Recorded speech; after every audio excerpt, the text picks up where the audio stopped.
এটা পৰিয়ালৰ আজি আমি এখন বাস্তৱ জিয়া ছবি দেখুৱাম, যিখন ছবি আপুনি দেখিলে আপোনাৰো চকু সেমেকি উঠিব। পৰিয়ালটোৰ প্ৰায় 16 গৰাকী সদস্য আৰু ইয়াৰে প্ৰায় 9জনকৈ দিব্যাংগ। আৰু সেই লোকসকল বৰ্তমান কেনে অৱস্থাত আছে বা কি কৰি আছে বা তেওঁলোকে কি আহাৰ গ্ৰহণ কৰিছে, এই সকলো বিষয়ে আমি জানিবলৈ চেষ্টা কৰিম। মই পোনপ্ৰথমে তেখেতসকলৰ ওচৰলৈ আহিছোঁ। দাদা, আপোনাৰ ওচৰলৈ আহিছোঁ। নমস্কাৰ।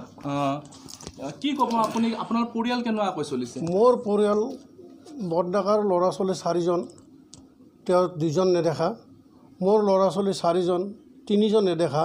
সৰুডেকাৰ ল'ৰা ছোৱালী 3জন, তাৰ 1জন নেদেখা। টোটেল আমাৰ অন্ধ ডিব্ৰুগড়ৰ মানুহ বিকলাংগৰ হ'ল 9জন নেদেখা আৰু বাদ বাকী 6গৰাকীৰ চকুৰে দেখা 7গৰাকী। গতিকে আপোনালোকৰ মুঠ পৰিয়ালত 16জন সদস্য আছে। 16জন আৰু তাৰে 9গৰাকী আপোনালোকৰ দিব্যাংগ। হয়। কি ক'ব আৰু চৰকাৰৰ ফালৰ পৰা কিবা সহায় সাহায্য? এতিয়া মই কি ক'ম, ইমান দুখৰ বিষয় নাই। মোটামুটি আজি 4-5 মাহ হৈ গ'ল, লকডাউন চলি আছে। আমি ওৰপৰাতো যাব পৰা নাই। ট্ৰেইনত গান মাৰি ফুৰিছিলোঁ যদিও, কিন্তু তাৰে পিছতে আমি মাৰ্চৰ 21 তাৰিখৰ পৰা আমি ক'লৈ যাব পৰা ক্ষমতা হোৱা নাই। গতিকে এনেকুৱা হৈছে আমি যে হাঁহ পানীত নচৰা অৱস্থা হৈছে।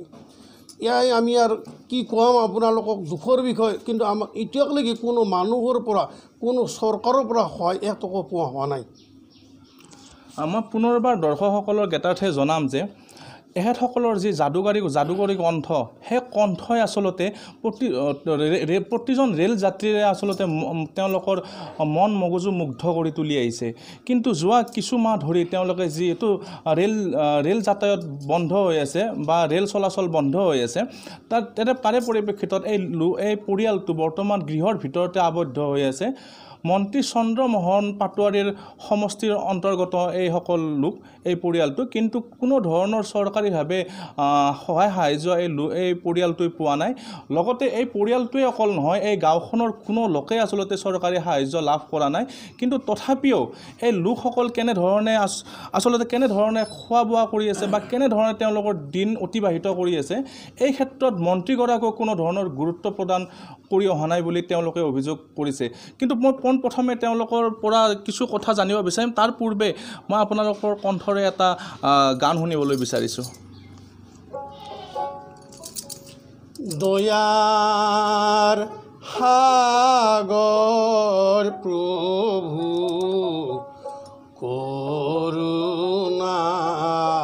কৰুণাময়, কৰা দয়া হে প্ৰভু তুমি দয়াময়,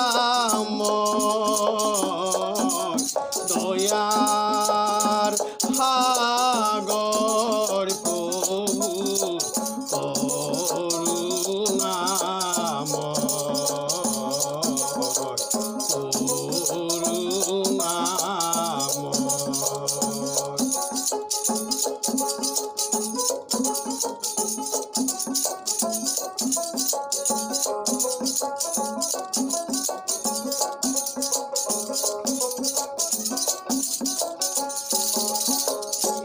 হৰিয়ে নাজানো পূজা মন্ত্ৰ, নাজানো স্তুতি, তোমাকে জানো প্ৰভু হে যদুপতি, দয়াৰ সাগৰ প্ৰভু কৰুণাময়।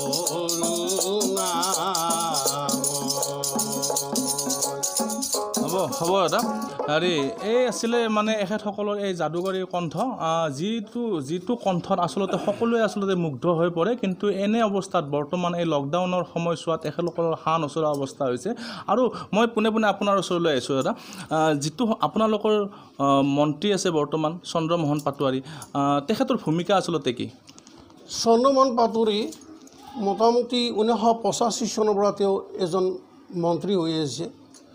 আজিলৈকে 2020লৈকে কিন্তু তদুপৰি চন্দ্ৰমোহন পাটোৱাৰী এই ধৰ্মপুৰ সমষ্টি শিলাগুটি গাঁৱত যে 9জন অন্ধ মানুহ আছোঁ, টোটেল 16জন মানুহ আছোঁ, কিন্তু তেওঁ কোনো দিন আমাক বিচৰা নাই যে কি কৰি আছে, তেওঁ কোনো বিচৰা নাই। কিন্তু ইলেকশ্যনত সময়ত আহে যদিও কিন্তু আমাক লাগ দিব নোৱাৰে, সময় নাই তেখেতৰ।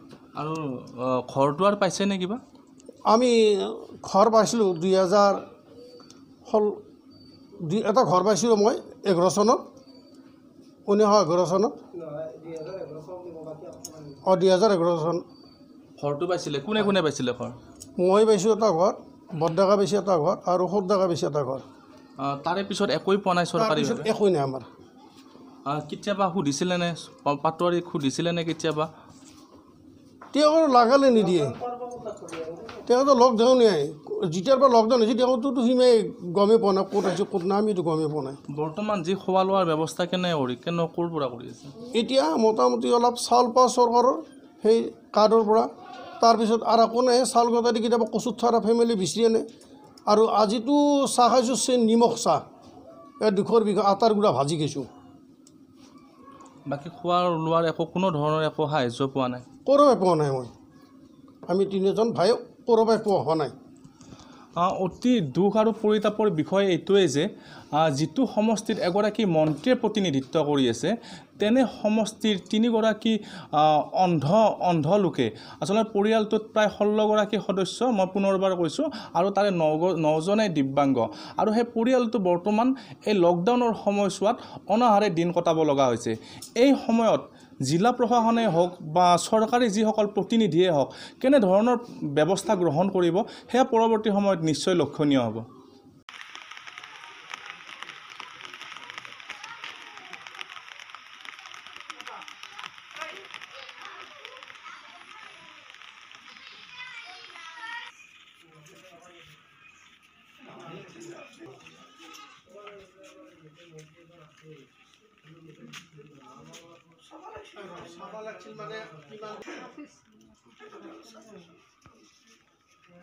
হেৰো পাগলা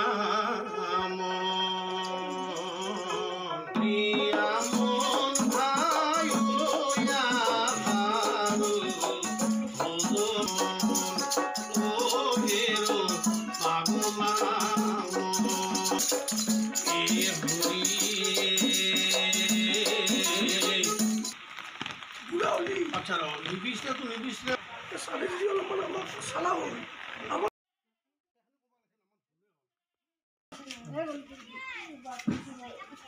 কেউ নহয়